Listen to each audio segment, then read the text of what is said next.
Miq të Property Cast, ju përshëndesim, uroj që t'jeni mirë dhe uroj me gjithë zemrën që këto podcaste, këto biseda të lira, të thjeshta, të vinë sa më natyrshëm dhe të japin atë rezultatin e duhur për të mësuar diçka, qoftë edhe ne, por më rëndësishmja për gjithë ju që na ndiqni. Sot kemi një person tjetër shumë të rëndësishëm në Centri 21, një njeri që për te pjesës që ka mësuar vetë, po mundohet të japi nga më e mira se çka ka mësuar nga përvojat e saj, në trajnimet e saj, në coaching. Coaching, ky është ai termi që ne do të përdorim më së shumti sot, ku do të fokusohemi për mënyrat që të shtyjmë sa më shumë pranë klientëve dhe agjentët të arrijnë perfeksionin për të bërë më të mirën në shërbimin e tyre në këtë fushë imobiliare. Blerina Xhelili, të falenderoj shumë për kohën që erdhe të japësh atë më të mirën tënde këtu në Property Cast. Faleminderit për ftesën Altin, edhe përshëndetje. Si kanë qenë këto ditë, kam parë që je shumë angazhuar, kemi, do ta themi edhe këtë se jemi shumë të vërtetë edhe me ata që na ndjekin. Kemi qenë nga dita e dielë që themi do takohemi nesër, do ta bëjmë pas nesër dhe çdo ditë ke qenë e ngarkuar me punë, terren, jeni edhe broker, edhe agjente, ndërkohë që keni edhe pjesën e coaching për MMO-n. Pra ajo që ne kemi pasur le të themi atë takimin e parë bashkë nga afër në këtë trajnim që realisht unë kam marrë më të mirën nga ai trajnimi dhe me shumë dëshirë e kënaqësi do doja që ta realizoja sërish. Faleminderit shumë edhe për konsideratën e para. Si gjen gjithat e kohën që menaxhon? Vërtet kemi një javë që përpiqemi, kemi filluar që ditën e diel të diskutojmë bashkë për të bërë një podcast dhe më në fund arritëm që të takohemi vetëm sot që është ditë e premte. Dhe ditë e premte, pas 5 ditësh. Por prapë dëshira ka qenë dhe nuk ka. Por dëshira ka qenë dhe jo vetëm unë kam qenë i impenjuar, do të themi që edhe ti ke qenë i impenjuar. Pra të dy nuk na koincidonin ditët dhe oraret që të mund të bëheshim bashkë. Unë e di që ti e ke në pjesë të rrugtimit tënd atë, por do doja ta thoja unë si përderisa është edhe ky podcasti që realisht kjo jep edhe një shembull të mirë edhe në fushën e real estate-it, të imobiliares, që agjentët do të jenë gjithmonë insistues, pra gjithmonë kërkues. Nuk duhet edhe në momenti kur një klient mund thotë, jo po kam të ose justifikime le të themi, prap ne do të kemi atë pjesën tjetër që duhet shkojmë gjithmonë të hedhim hapat. Patjetër. Iniciativa duhet të jetë gjithmonë e jona. Pra ne duhet jemi këmbgulës. Këmbgulës gjithmonë në punën që bëjmë, në përditshmërinë tonë. Unë realisht kam pas javën të ngarkuar, por mundohem që ato ditët që kam të ngarkuara të fokusohem tek gjërat që janë çik më shumë produktive dhe më të rëndësishme. Pra gjithmonë gjej gjërat zgjedh të bëj më përpara gjërat që janë më të rëndësishme dhe më prioritare. Jo se podcasti nuk ishte i rëndësishëm në këtë rast, nuk doja të thoja këtë. 8 vite në Centri 21. Si ka qenë hapat e parë, fillimet, si nisi ajo shkëndija, si u bë pjesë e kësaj? Okej. Unë kam pasur rreth 15 vite eksperiencë në ndërmjetësim, por ndërmjetësim biznesi. Kam punuar në 2 institucione prestigjioze të shtetit italian, që njëra ka qenë dhoma e tregtisë Puljas, rreth 13 vite dhe 2 vitet e fundit kam punuar në një zyrë të shtetit italian të Ministrisë së Ekonomisë, që varet dhe nga ambasada italiane, që kishte të bënte pra gjithmonë me ndërmjetësimin e biznesit. Pra ndihmonim se si të ndihmonim 2 palët, palën shqiptare dhe palën italiane që të bënin biznes midis tyre. Pra dikush donte të shiste një produkt, dikush tjetër donte të sillte një gjysmë produkt dhe ta montonte këtu dhe ta ridërgonte përsëri në Itali dhe shumë tipologji të ndryshme, po gjithmonë ndërmjetësim. Dhe pas kësaj thash, okay, pse mos bëj një hap më përpara? Pse mos marr një iniciativë që të punoj tashmë për veten time dhe jo më për të tjerët. Dhe u gjenda realisht në kontakt me një agjent imobiliar që më kishte dhënë apartamentin tim me qira, që ishte po i Centrit. Po diskutoja një ditë me të, i thash si është Centri. Më tha një gjë shumë të bukur. Centrin tha ke 2 hapa nga shtëpia, sepse zyra atëherë ishte në blok dhe shtëpia ime ishte tek libri universitar. Shko Trokit dhe pyet.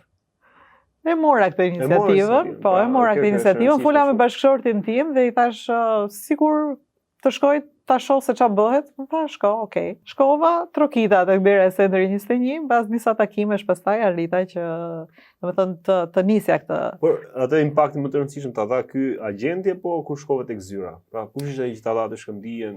Jo, agenti, ishte agenti, po ishte agenti sepse agenti her pas here ishte në kontakt me mua dhe kërkonte referime. Por dhe unë sa herë kisha domethënë kërkesa nga pala italiane që vinin që donin zyra, ai referohesha po atij personi. Ju tashmë jeni prej 8 vitesh pjesë e kësaj industrie. Duhet të dal pak të rikthehemi në kohë, pra në momenti kur ky agenti kërkonte referime. Çfarë mendoje ti? Pra është gjithmonë ato pikpyetje që ne ndërtojmë si agent, pjesë e kësaj fushë. Që po bënte punën e vet dhe po bënte shumë mirë. Nuk e paragjykoje, nuk thoje po ky sa i bezdishëm, sa i mërzitshëm, absolutisht, jo, ishte kthyer raporti shumë miqësor. Kështu që nuk, por dëgjoj, kishte edhe këtë gjë, nuk bëhej i bezdisur, domethënë që të merrte në telefon dhe të kërkonte her pas here referime. Jo, në momentet kur takoheshim, kështu që unë çdo referim që, domethënë çdo kërkesë që kalonte prej meje, sigurisht ja referoja atij. Edhe e kishte lënë vend vetes që ta merrte atë referimin patjetër. Ju fillimisht e keni nisur si agente apo? Jo, unë kam nisur si broker. Si broker, si shefe e zyrës. Po si broker. Ishte dëshira juaja për të qenë broker apo ishte nevoja e tregut atëherë? Jo, ishte dëshira ime për ta nisur si broker, realisht. Ndoshta ka qenë çik hap i gabuar sepse do ishte shumë më mirë që unë ta kisha filluar nga agenti dhe pastaj, domethënë ti kisha marrë me shkallët nga poshtë lart, unë nisa nga lart poshtë. Megjithatë, ka qenë një eksperiencë e bukur. Ka qenë një eksperiencë ku kam pas shumë bariera para edhe jam munduar që ti kaloj. Po si është më mirë, të jesh broker apo agent? Kjo është ajo pikpyetja që thonë, ose disa agent për shembull, një pjesë e mirë e agentëve pasi kalojnë disa vite në të fushë dhe janë agent dhe thonë vjen një moment që të shkojmë një shkallë më lart. Po, të bën broker. Ju keni provuar dhe agentët tashmë jeni agente. Unë jam dhe agente, jam dhe broker. Njëkohësisht, pra që mund të bash të dyja paralelisht. Paralelisht. Po. Ç'a është më rëndësishme? Është më rëndësishme të jesh broker në shumë dimensione dhe cilat janë ato arsyet? Dgjoj, varet edhe nga objektivat që ka secili prej nesh. Të jesh broker do të thotë që të kesh shumë përgjegjësi mbi veten, mbi shpatulla. Sepse ke përgjegjësi për të mbajtur një zyrë, ke përgjegjësi për të marrë me agentët, për të përgjigjur në çdo moment, ke përgjegjësi për t'i rritur ata nga ana profesionale, ndërsa të jesh agent nuk i ke këto përgjegjësit. Pra është çik më e thjeshtë të jesh agent.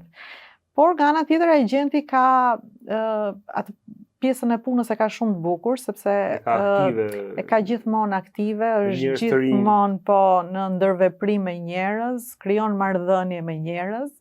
Dhe ajo që më pëlqen dhe ke agentit, e puna agentit është edhe adrenalina. Pra në momentin që ti ndjek një proces, e çon deri në fund ke një kënaqësi të paparë. Përveç pjesës materiale, monetare. Nuk flas vetëm për pjesën monetare, është ajo kënaqësia e brendshme që ti thua, ok, ndihmova një familje, ndihmova dikë, u bë me shtëpi të re, ose ndihmova dikë që donte ta shiste shtëpinë sepse kishte një problem. A ka realisht njerëz Blerina nga eksperienca ndër vite që ju keni takuar dhe realisht e shohin sikur agentët imobiliar i ndihmojnë? Patjetër. Ka njerëz. Patjetër që ka dhe këta janë ata njerëz që e konsiderojnë agentin imobiliar si mjeku, si avokati, si noteri, pra si një pikë referimi për pasuritë e patundshme. Ju sot e konsiderojnë, po a është realisht një agent si mjeku, si psikologu, si avokati, si juristi? Unë them që po. Po.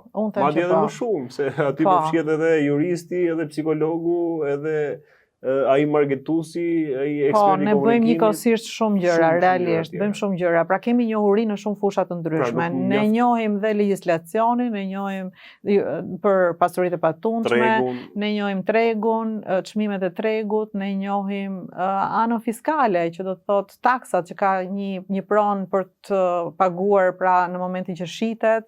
Kështu që kemi njohuri në shumë fusha. Asiston në gjitha këto se nuk mjafton vetëm pra ajo se çka është lexohet le të themi nga masa, por kjo po thyet që është vetëm një publikim të një prone dhe kaq. Jo, ne nuk bëjmë thjesht një marketimin e një prone. Është një tjetër gjë të marketosh një pronë për ta shitur dhe është tjetër gjë që ti ta shesësh një pronë. Pra janë dy gjëra të ndryshme. Çfarë e bën një agent të mirë?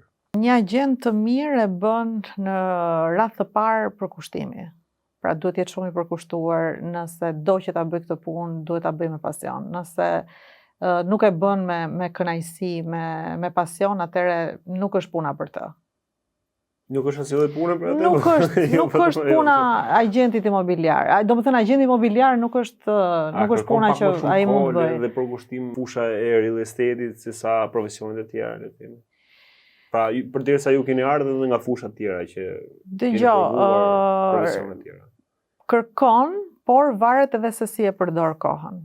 Pra nëse një agent imobiliar e përdor mirë kohën, nuk e shpërdoron atë, që ti ki dita pa bërë për shembull disa telefonata ose pa takuar dikë, të ikën koha dhe të duket sikur ti ke harxuar shumë kohë dhe në fund ditës s'ke bërë asgjë.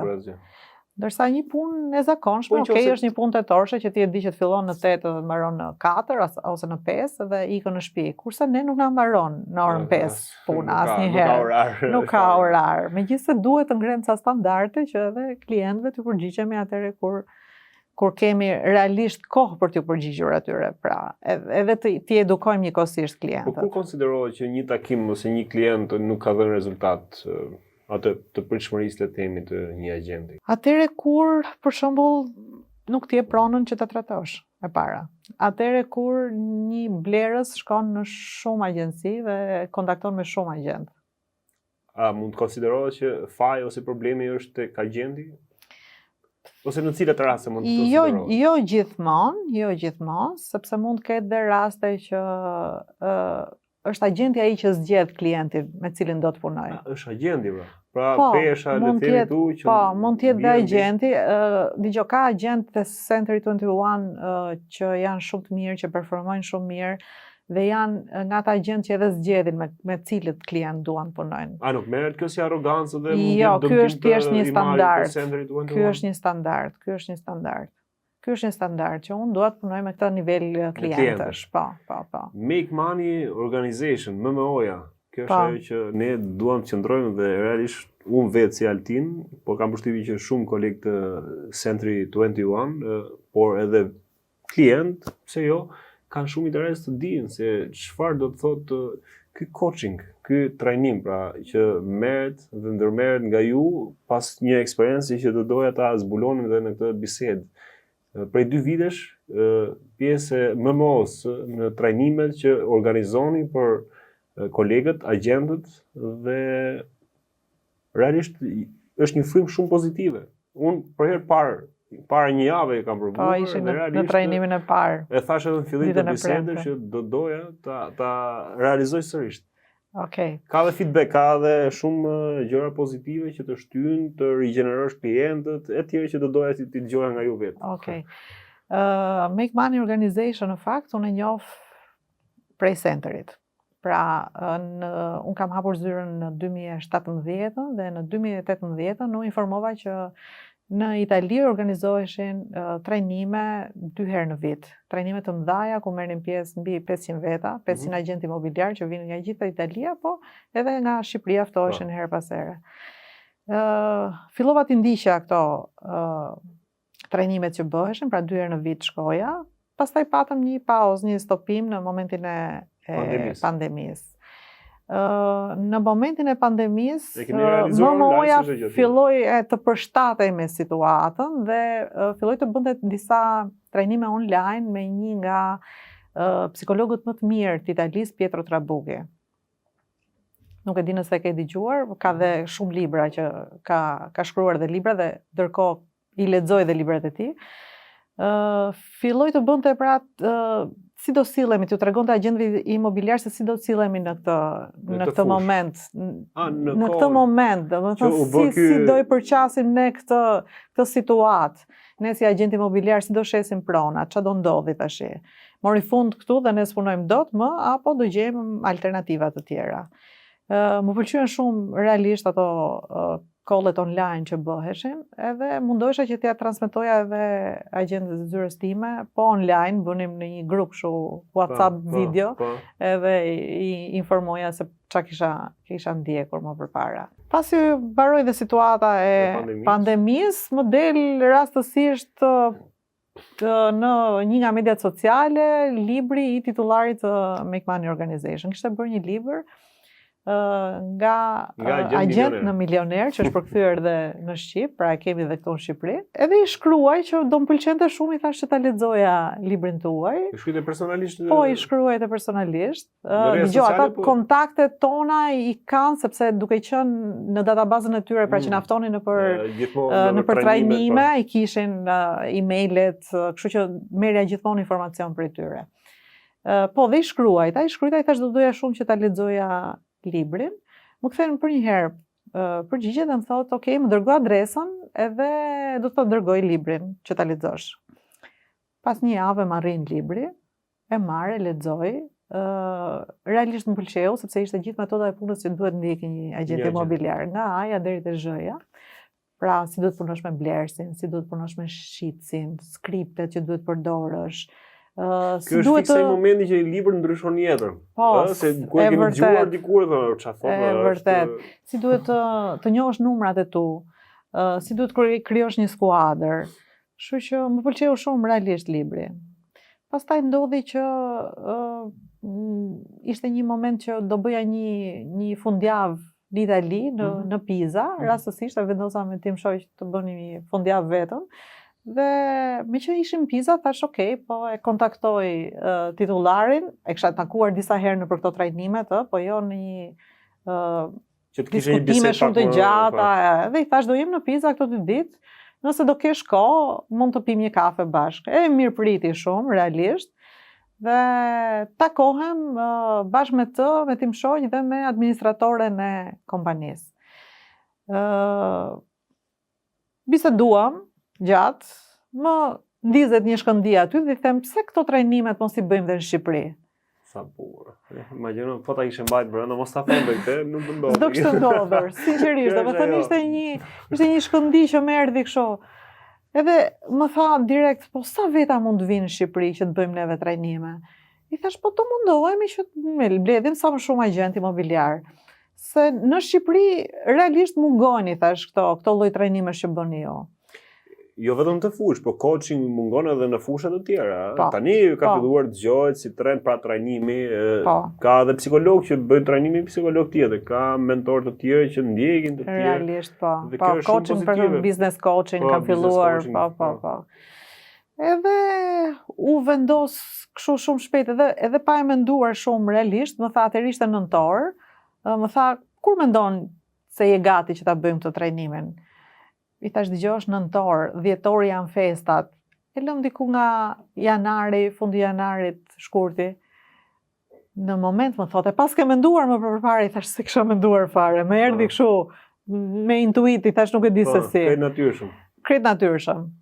Okej, tha, ditën e hënë do të dërgoj datat që ne jemi disponibil për të ardhur në Tiranë. Edhe nisi kështu kjo rrugë, domethënë ky rrugtim. Para 2 vitesh. Para 2 vitesh. Para 2 vitesh sa herë ka ardhur titullari? Këtu kanë ardhur disa herë për të bërë trajnime, kanë ardhur në 2023 2 herë, pastaj në 2024 2 herë të tjera. 2025-ën do bëjmë dhe në 2025-ën, ne kemi planifikuar që të bëjmë një event madh edhe për 2025-ën. Po realisht çfarë është coaching? Që ta kuptojmë edhe si. Atëherë coaching, Altin do të bëj një pyetje. Ke hyrë ndonjëherë në një tren të shpejtësisë lartë jashtë? Po. Qa shkruan të vagonat, e ke parë ndonjëherë? Të se kam parë, se kam mbyll syt direkt të arrij sa më shpejt. Te vagoni shkruan coach edhe një numër, që është numri i vagonit. Dhe po të shpjegoj kështu se çfarë është coachi. Coachi është ai person ose ajo figurë profesionale që si vagoni. Lokomotiva. Jo, lokomotiva është agenti. Koçi të shtyn atëre kur lokomotiva është duke ecur avash, pra vagoni të shtyn kur është duke ecur avash. Po bën me ikja. Që të eci më shpejt. Që të eci më shpejt, ose kur ecën shumë shpejt lokomotiva, do thotë prit, stopo. Do të mbajmë ritmet e duhura për të ecur më përpara. Dikush për shembull një agent po performon mirë, po bën të ardhura, Jo në atë sens, është kur agenti është duke bërë multitasking, po bën shumë gjëra dhe s'po bën asnjë gjë tamam ashtu siç duhet. Që t'japi dhe rezultatin e duhur. Koçi është ai personi që mundohet të identifikojë kush janë aftësitë e tua, sa i përdor ti ato aftësi dhe nëse nuk i përdor aq sa duhet, të t'i vërë në punë, të të heqi ato barrierat dhe ato barrierat të t'i krijoj si mundësi, që ti t'i shohësh si mundësi, jo si barriera. Nuk duket pak sa paradoksale kjo pjesë që ato, le të themi, aftësitë ose mangësitë ti di dikush tjetër më mirë se sa vetë personi? Do mbetesh te vetja jote pastaj, s'do dalësh dot jashtë dhe do vazhdosh të bësh të njëjtën gjë që ti ke bërë gjithmonë dhe s'do ndryshosh asgjë. Ju vetë ndiqeni, keni një coaching vetë? Po, unë herën e parë që është bërë trajnimi në Tiranë, më pëlqeu aq shumë trajnimi sa... Pra nuk e keni mbyllur me aq, do të thonë shkova disa herë, tani... Jo. Unë kam 2 vite pak 2 vite e 2 muaj që bëj coaching me një trajnues në Itali, që në momentin e parë që erdhën këtu, dola para sallës dhe ju thash pavarësisht se ata kishin ardhur pa pritshmëri fare për të nënshkruar një kontratë coaching, i thash okay, atëre agenti i parë imobiliar që do bëj coaching në Shqipëri jam unë. Edhe nënshkrova kontratën, pa e menduar fare as kostot që kishte, as absolutisht asgjë. Domethënë më impresionon aq shumë sa vendosa dhe thash me veten time unë duhet të ndryshoj. Po ju bëni trajnim për tjerë, pra si në rastin që isha unë edhe që vazhdoni prej 2 vitesh. Po kjo nuk mund të quhet, le të themi, trajnim edhe për veten, teksa ju bëni për tjerët? Patjetër që dhe unë trajnohem. Të them diçka, në momentin që mentori im apo titullari i kompanisë më thoshte fillo bëj trajnimet në Tiranë, unë i thosha shpesh nuk jam gati. Më thoshte nuk ke për të qenë ndonjëherë gati. Nëse ti nuk fillon, asnjëherë s'ke për të qenë gati. E keni është dëshmuar, kam përshtypjen që shumë njerëz në fusha ndryshme e kanë vërtetuar mos prit që të perfeksionohesh. Perfeksionizmi vjen me punën. Pra sa më shumë orë udhëtimi të ketë piloti, thoshte aq më kollaj i jep avionit. Aq më shumë nuk e zë gjumin. Kështu që dhe kjo që unë nisa sepse më pata një shtytje, një motivim patjetër shumë nga pala italiane. Si ka ndryshuar për sa i përket fillimeve kur e keni filluar trajnimin këtu në Shqipëri dhe këto muajt e fundit le të themi? Dgjoj, ka ndryshuar. E shoh që ka ndryshuar unë me veten time. Për te vetes, pra si e shohin tjerët? Siç isha unë që unë realisht kush është qasja të tjerëve.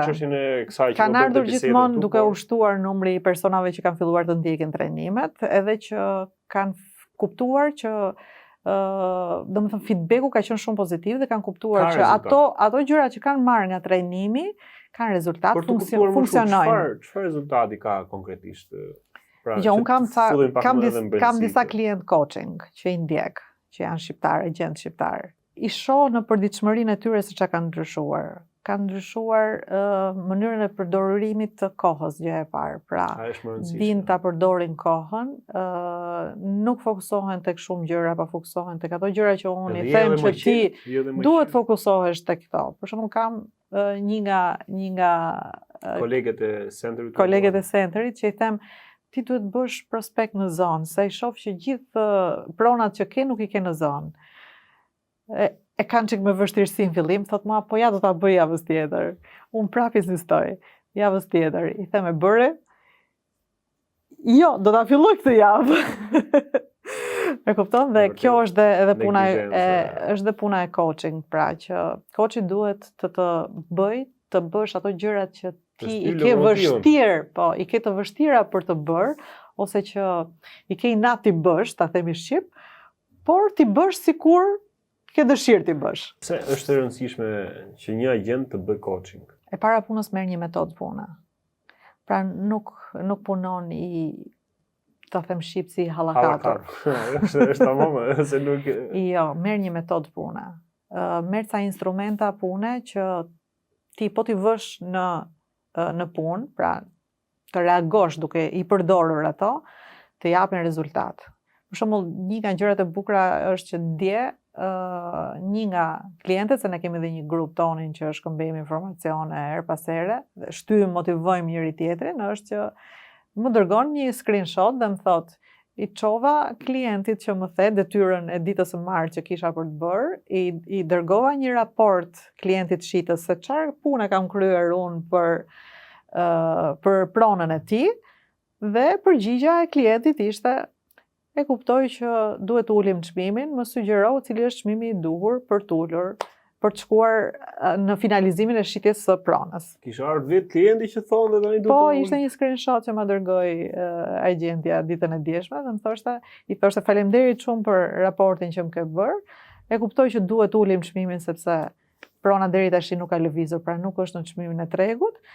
Kështu që ulemi dhe diskutojmë se në çfarë çmimi duhet arrim që ta shesim pronën. Dhe këto për mua janë kënaqësi realisht. Le të ndalim pak te kjo pikë se shumë e rëndësishme. Tani puna më kryesore, më e rëndësishme e një agenti është në fillim pasi merr pronën. Puna e parë për të marrë pronën, gjëja kryesore është për të marrë çmimin e tregut. Për këtë është që ta marrësh. Nëse një agent imobiliar arrin të marrë çmimin e duhur të pronës, pra çmim tregu, ne e dim shumë mirë që kam shumë të thjesht rrugën përpara për ta shitur pronën. Sigurisht që dhe hapat më tutje janë të rëndësishëm, po jo sa ky që është të them pika kyçe, themra e akilit nëse ti merr pronën me çmimin e duhur. Ju në trajnimet për 2 vitesh keni kontaktuar edhe drejt për drejt nga afër shumë nga kolegët, nga agjentët e tjerë, teksa ngjoni edhe nga eksperjencat e ndryshme. Si e shihni, pra, për çfarë punojnë më shumë agjentët? Punojnë më shumë me pjesën e parë, pra për negocimin e çmimit, për të marrë një çmim mirë për tregun, apo merren më shumë me pjesën tjetër të marketingut të një prone që ndoshta mund të jetë jashtë çmimit ose më larg nga tregu? Unë them që kjo ka të bëjë më shumë me eksperiencën, Altin. Pra, agjentët që kanë eksperiencë, kanë vite në treg, punojnë gjithmonë me çmimin. Pra, punojnë që në fillim negociojnë çmimin e duhur sepse e dini kanë pas rezultatet më përpara. Ndërsa agjentët që janë të rinj punojnë më shumë janë të orientuar për të punuar edhe me blersin edhe marketing. Pra bëjnë më shumë marketingun, se mendojnë që nëpërmjet marketingut edhe kjo është pozitive, kjo nuk patjetër që është një pjesë e procesit punës tonë që duhet përdorur. Si duhet pa diskutim. Gjikohemi nga pala tjetër, por realisht patjetër që duhet përdorur, është një hallkë e zinxhirit tonë që duhet përdorur. Por nëse ne marrim një pronë me çmimin e duhur, e dim shumë mirë që mund ta shesim atë pronë edhe me databazën e klientëve tonë që kemi. Direkt fare nxjerr në treg fare. Blerina duhet falenderuar për gjithë këto informacione të vyera dhe për gjithë të punë të mrekullueshme që bëni, që është intensive dhe gjithmonë për krah kolegë dhe agent për të shkuar drejt përmirësimit të punës që bëjnë çdo ditë. Do doja të dija përsa i përket pikave më të rëndësishme të coaching, të një trajnimi. Unë si trajnose, pra si coach, punoj me klientët e mi, aty ku kanë pikat më të dobta. Mundohem që t'i bëj që t'i përmirësojnë ato pikat e dobta. Pra nëse kanë një barrierë të vetëm për të folur me njerëzit, ose nëse kanë një barrierë për të bërë 10-15 telefonata në ditë, ose kanë një barrierë për të përdorur skriptet. Mundohem që të punoj më shumë pra në ato pika që ata kanë më problematike, më të vështira për t'i bërë. Pra jo çdo rast është një tjetër. Jo, sepse coaching është sipas, si themi, sikur bën një këmishë sipas përmasave tua, jo të blesh një këmishë të gatshme me një numër fiks për shembull.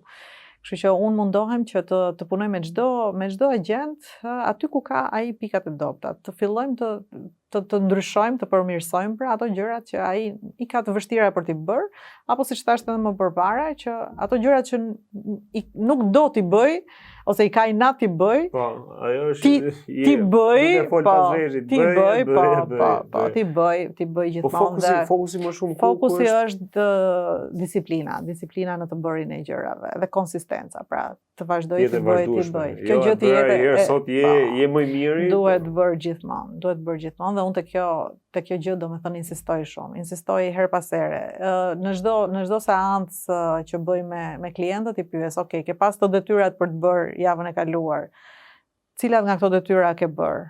Ose nëse se ke bërë, pse se ke bërë? Ose kush ishte ajo arsyeja pozitive që ti se bëre?" I bëj të mendojnë. Pozitivisht, se edhe kjo është shumë e rëndësishme. Po, i bëj të mendojnë që ta vënë mendjen në punë, pra që ta kuptojnë që pse se kam bërë. Ç'a më pengon? Kush është pengesa që unë se bëj këtë gjën, që më jep dikush një detyrë për ta bërë. Ky trajnim coaching është për të gjithë agjentët, është për më të mirët, për të rinjt, pra si ndahet? Atëherë, coaching është... Pra kujt i shërben më shumë? Coaching i shërben gjithë agjentëve. Pra, por mendoj që qasjen më të mirë e kanë ata agjentë që kanë vizion, që e shohin veten për shumë vite dhe afatgjatë në këtë sektor. Ata që e shohin afatgjatë. Ata që e shohin afatgjatë, se një person që nuk e sheh veten afatgjatë nuk investon në coaching. Me atë që shoh unë, pra nga perceptimi im, nga njerëzit që kam rreth e rrotull. Ai që e sheh veten afatgjatë investon për të përmirësuar veten, sepse ashtu siç ndryshon tregu, duhet ndryshojmë dhe neve. Pra, duhet jemi në proporcion të drejtë. Ndryshon tregu, ndryshon dhe agjenti imobiliar, ndryshojnë teknikat e shitjes, ndryshojnë mënyrat e të shiturit, ndryshojnë mënyrat e përqasjes së klientëve. Jo të gjithë klientët të shohin njësoj, ose jo të gjithë klientët që ti ke përballë janë gjithë njësoj. Nëse mban mend te trajnimi që bën, janë 4 lloj stilesh sociale. Mund të kesh një driver përballë, mund të kesh një ekspresiv, mund të kesh një person analitik, dhe mund të kesh dhe një person që është ndihmues, suportues. Dhe agjentët duhet pra që të përshtaten, duhet të dinë se me kë kanë të bëjnë para. Kështu që janë agjentët, po them që duan të jenë afatgjatë në këtë sektor dhe të e shohin veten pra shumë gjatë. Ka një vizion përpara. Ka një vizion përpara. Duhet dal tek ajo pyetja për ta mbyllur tani, tek pyetja që keni bërë titullarit atje, pse se realizohen në Shqipëri? Unë tani do të bëj një pyetje tjetër. Tu po flasim për MMO-n, pra coaching për agjentët. Po sikur të shohim pak të tjetër, bëjmë një lloj coaching, një lloj trajnimi edhe për klientët. Edhe për klientët. Për klientët i bie që thrasim gjithë Shqipërinë dhe të fillojmë t'i edukojmë. Po, pra, si eshe më shumë kanë ecur agjentët që kanë shkuar drejt klientëve, por apo edhe klientët që kanë filluar të edukohen. Jo, ata që bëjnë nuk shkojnë më ta shesin vetë, pra me idenë jo si ne e shohim si diçka negative këtë, por japin vlerë kohës tyre, punës tyre, jetës tyre dhe ja dërgojnë ato një profesionisti që di ta shesë edhe pronën e tyre. Kur kam filluar unë punën pra tek Century 21 në 2017, kanë qenë rreth 8 deri në 10% e popullsisë që orientohej tek agjencitë imobiliare për të bler apo për të shitur një pronë. Ndërsa sot këto vlera kanë ndryshuar, jemi tek 20-23. Kështu që edhe njerëzit kanë filluar ta kuptojnë. Është pozitive kjo patjetër që është pozitive, patjetër që është pozitive dhe do jetë gjithmonë më lart, sepse ritmet e jetës kanë ndryshuar shumë. Pra njerëzit nuk kanë shumë kohë tash për të dedikuar edhe blerjes së një shtëpie apo shitjes së një prone. E kanë kuptuar që duhet t'i referojnë një profesionisti, sepse profesionisti mund të menaxhojë edhe vizitat në pronë, mund të bëjë një parakualifikim shumë të mirë të atij klientit që ai do t'i çojë dhe që ka interes realisht për atë pronën, mund ta marketojë në mënyra të ndryshme, mund të krijojë strategji shumë të mira për shitjen e një prone, sepse nuk është aq e thjesht shesash një pron, nuk po shet fruta perime. Imagjino sikur Cristiano Ronaldo që ju e dini shumë mirë se sa i ka minutin, shesi vilën e tij ta shesi vetë, për shembull, dali ta shesi vetë. Sa kosto do të kishte. Do shkonte më shumë minutë se sa mund shite vilën. E vërtet sepse sot koha kushton për gjithë. Është shumë e rëndësishme. Është gjëja më e rëndësishme që ne kemi. Jepi vlerë kohës tënde, jetës tënde dhe vetes tënde. Blerina, të falenderoj shumë, realisht ishte shumë kënaqësi dhe uroj që me MMO-n dhe për kolegët, për gjithë ata, jo vetëm për këtë podcast, por edhe për trajnimin, për coaching që bën Blerina, mu të më kesh.